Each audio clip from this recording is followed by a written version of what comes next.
You're listening to a Frequency Podcast Network production in association with City News. If you pay any attention at all to how Canadian government functions, you know by now that our institutions can be secretive. There is not a lot of access in this country to information, to officials, or even access to the places themselves.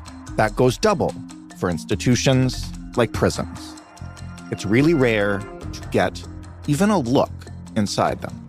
So when it happens, it is often full of surprises. Like this look at a women's prison in Kitchener, Ontario. I didn't expect the inmates to have this level of freedom, even in the medium security area, where you see them, wearing the clothes that they choose, walking around, they're making whatever meals they choose because they're in charge of their groceries and what they're about to eat. Now, if you do find it surprising that the women in this prison have this level of freedom, well, there is one more thing you will find inside. Implemented formally in 2001, the Mother-Child program allows eligible moms to raise their children up to the age of 5, as long as they can afford the costs of feeding and caring for their child. Across Canada, about 150 women have participated. Today, we are going to take a thorough look behind the doors of women's prisons in Canada and take a closer look at a rare program that allows young children to be raised inside of them. How does that program work? Who gets to use it and why? And who determines if it is better for a child to be with their mother on the inside or free, but without her, in the world?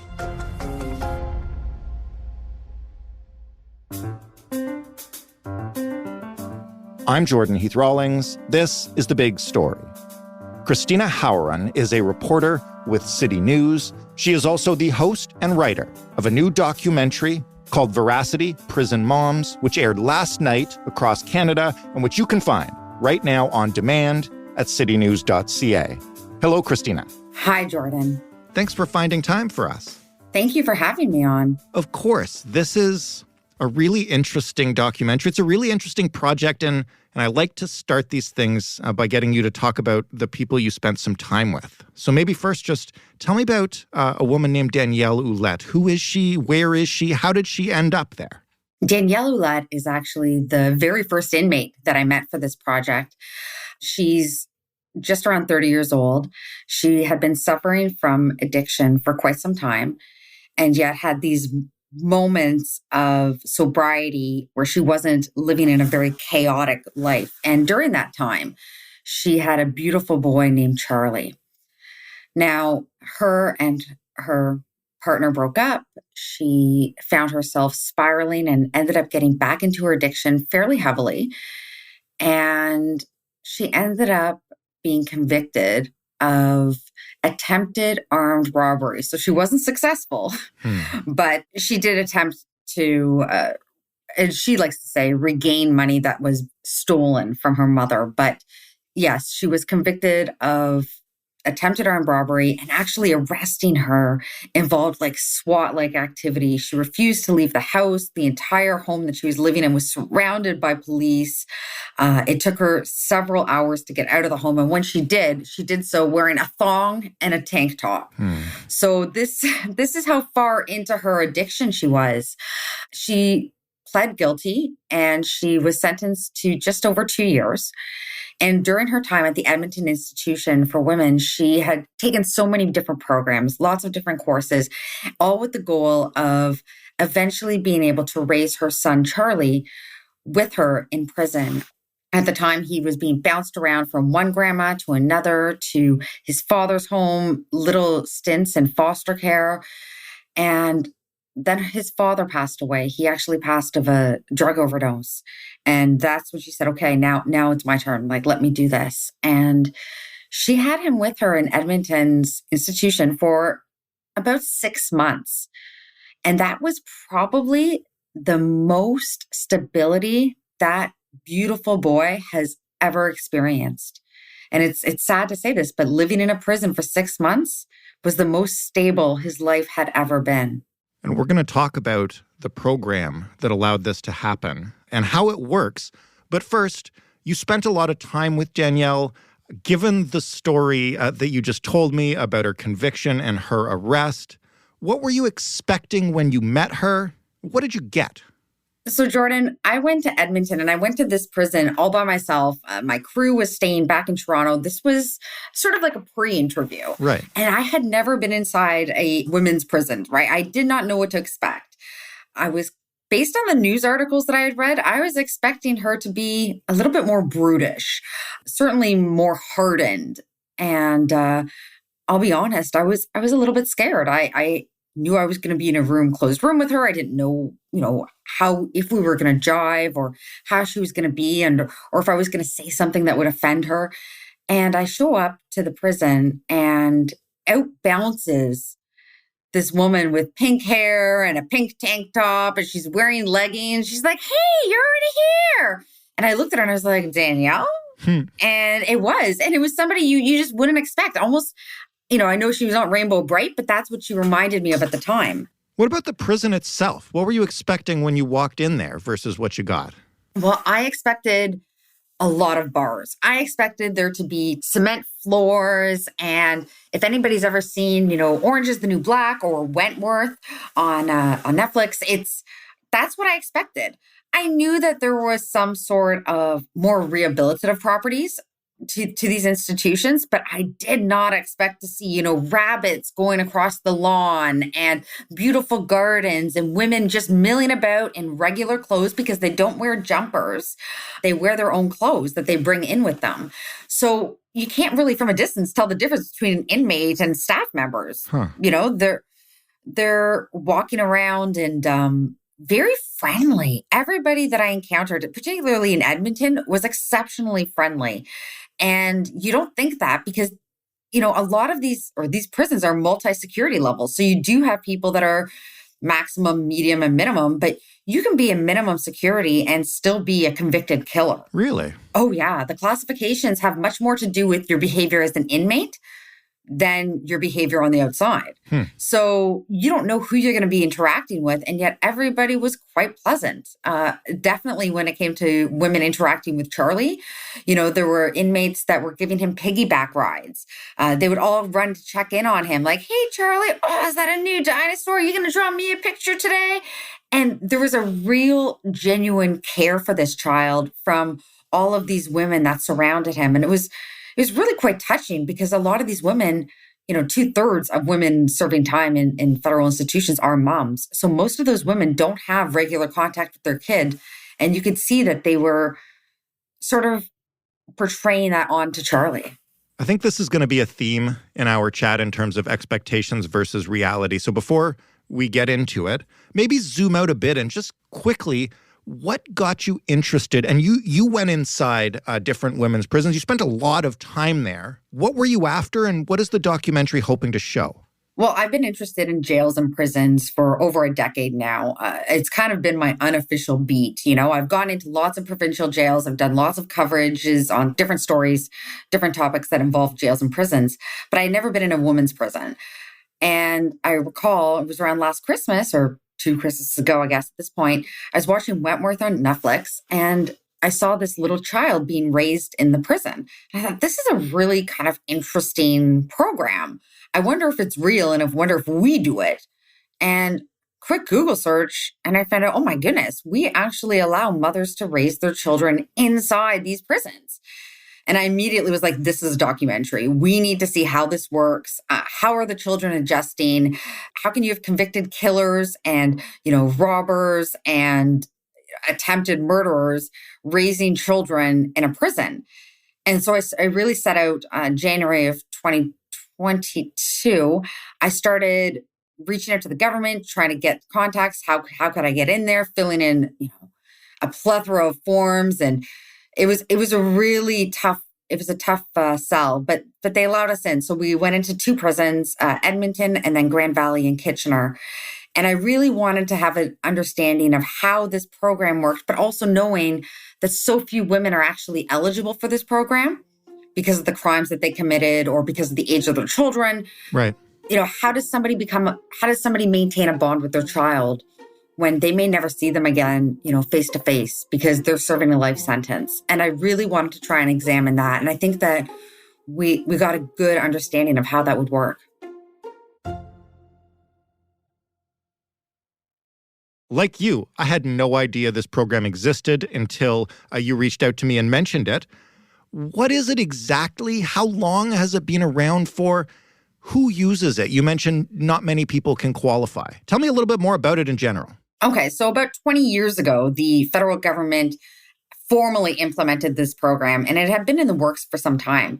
But it allows mothers who are able to achieve medium and minimum security classifications the opportunity to raise their children inside the prison with them up until about 5 years old. So when the kid has to start going to school, they're no longer the responsibility of Corrections Canada. Obviously, they have to go to school and they have to leave the prison. And the idea is that, the women that are allowed to do so, they have to meet those security classifications, but they can't also have violent crimes, right? So they cannot have committed any sort of crime against a child. They're not allowed to if they're a convicted murderer. There's a lot of different, and they won't be totally outright with me and upfront with what those classifications are, but little things. The more violent you are, the less chance you have of having your child. You have to have Children Protective Services involved as well, because Children's Aid does need to have the ability to check the pulse of the situation. And then they have to find a babysitter.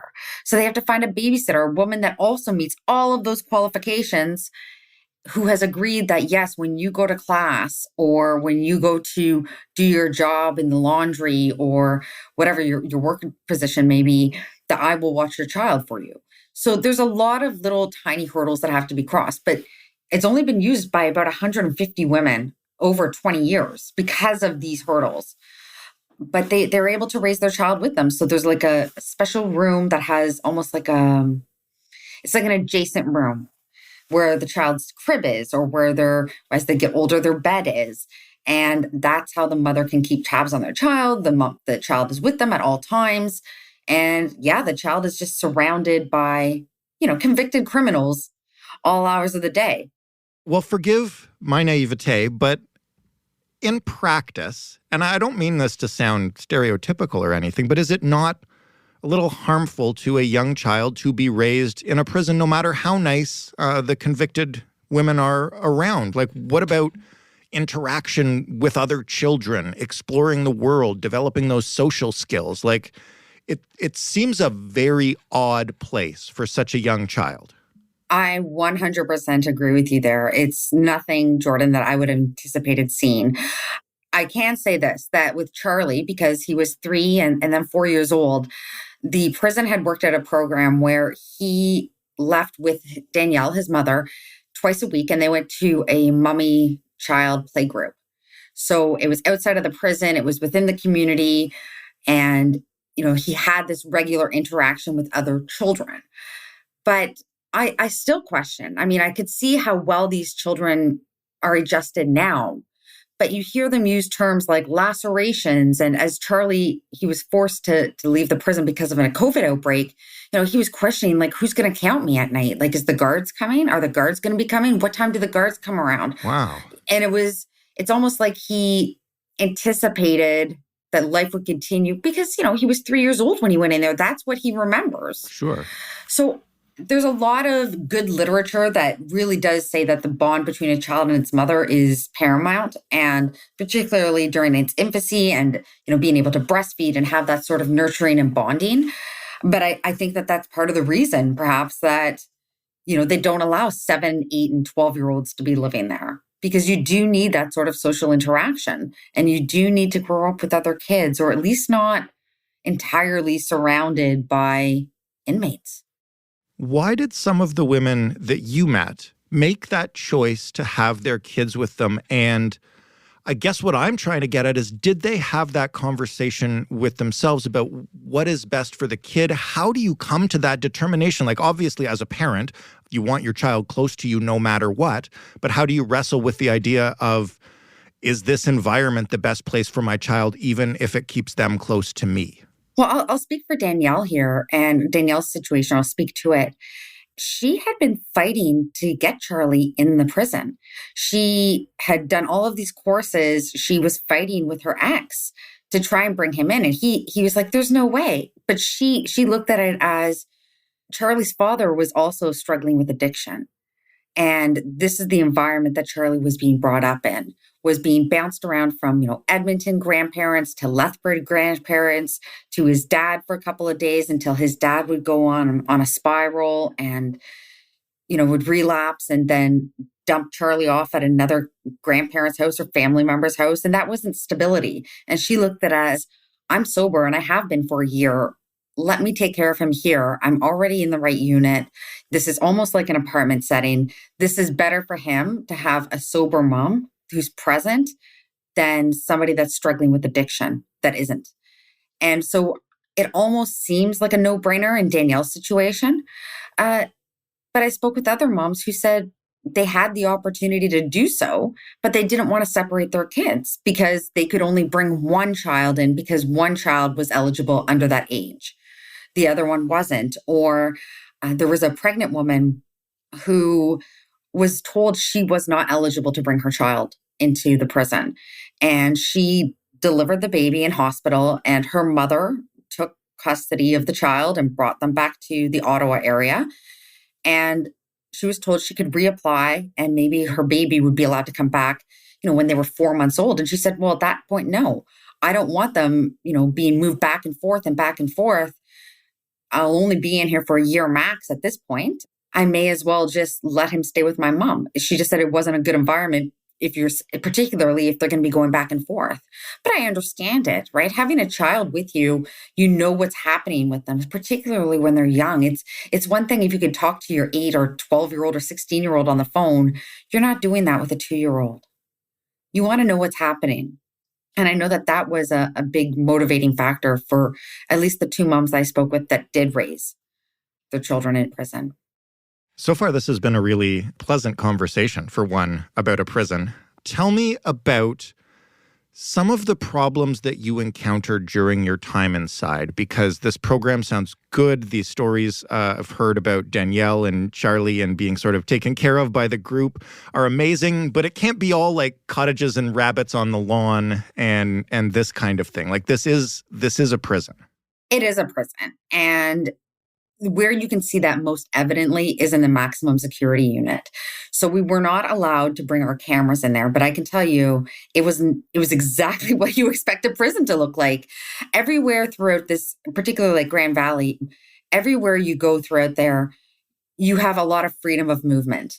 But once you enter the maximum security unit, there's a sally port to get you in. There's a lot of a verification of who you are and what you're doing. It's gray and bleak and everybody's sort of locked away.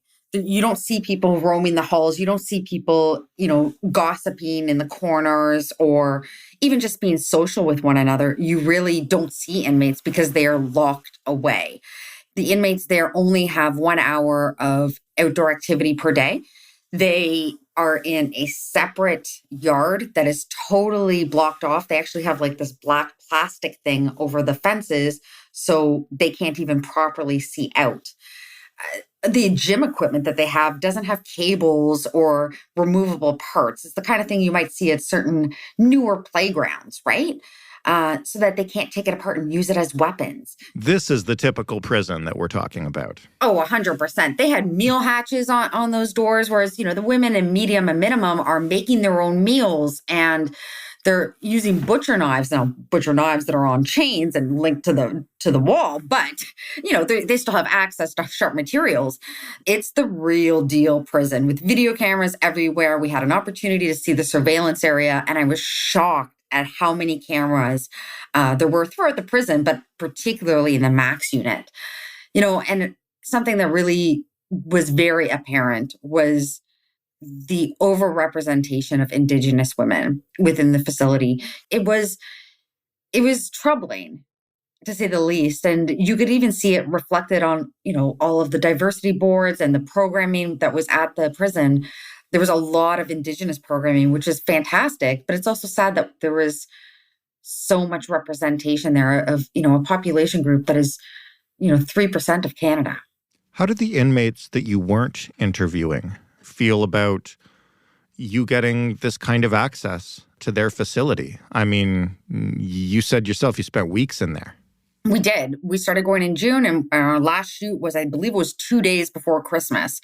So we were there in and out for quite some time. One thing that I think is important to mention is that we were there so often and so frequent that there was no way for the prisons to actually hide the bad, the troublesome inmates, or, make sure everything was clean and proper. Like, I think that they realized very quickly that they couldn't put a lot of lipstick on things.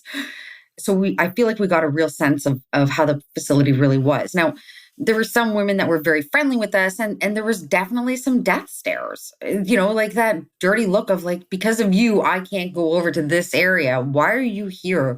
Why are you questioning things? Why are you talking to this woman? I got a lot of that. This woman is no good, or this woman is great. Why aren't you talking to me? I have a story too. So there was definitely some jealousy, and definitely I understand this is their place where they live. And here we are with a camera crew, almost like, I don't want to say tourists, but we're going home at the end of the day.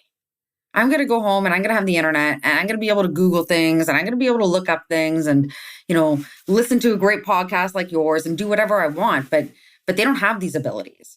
So it was almost, I felt a little bit like we were kind of flaunting. And I did feel bad because it was here we were walking around with a lot of freedom, and our freedom was just going to get expanded when we got home. I can't get you to walk us through everything you saw and all the women you met. It is a fascinating look inside places like you mentioned that few Canadians get to see. I will ask you before we let you go, what was your biggest takeaway from the time you spent there? And also just how would you like viewers to come to this doc? Because I can already imagine some people who are listening now thinking that the way you've described these prisons, aside from the maximum security part, sounds, frankly, too nice for women accused of murder, convicted of murder and other things. You know that attitude and where it comes from, right?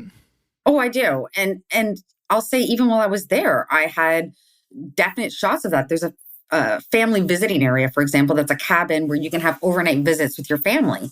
You have to earn those. But one day we weren't allowed near them. And it's because Terry Lynn McClintock was there. Terry Lynn McClintock, as your listeners, I'm sure, recall, was convicted of murdering 8-year-old Victoria Stafford in 2009. And all I was thinking was, how is she here with her family and having overnight visits? She doesn't deserve that. Yeah. Victoria Stafford should be graduating high school. And she's not because of, the actions of this woman. So it's very easy to fall into that trap. What I did learn, and I know this sounds a little bit Pollyanna here, but the programs that are there for a reason, and they really do have a beneficial impact. Melissa, has her own place that she's one of the inmates he spoke with for the first time in her entire life. And she is doing really well as a mom and hasn't had any sort of relapse whatsoever. I looked at one of the women there that was serving a life sentence and was only released earlier this month. She was released and it was a life sentence. And you still think about that. She was, she's doing tons of Indigenous practices, but it's also helping her heal and helping her psychologically. And now she's out in the community. And those things that she learned at that prison and the way that she was treated as a human as opposed to an animal, that's important because now she's out there with us.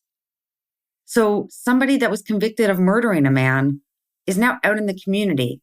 I want her to be able to know what it's like to be part of a society. And I think we should look at it that way, that reintegration and rehabilitation is exceptionally important because even with a life sentence, most inmates get out and most inmates come back into the community.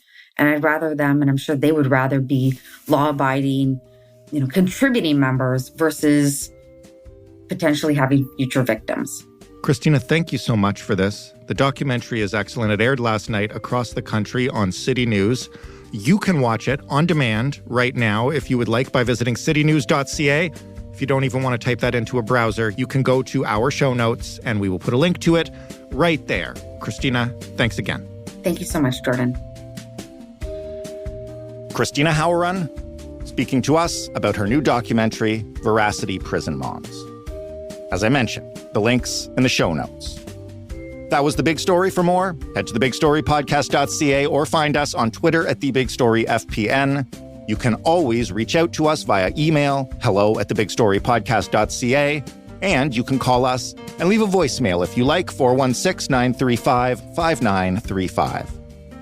You can find The Big Story in absolutely every podcast player on the internet, and if you have one that doesn't have The Big Story on it, please use that contact information I just gave you and let us know so we can get on there. Thanks for listening. I'm Jordan Heath Rawlings. We'll talk tomorrow.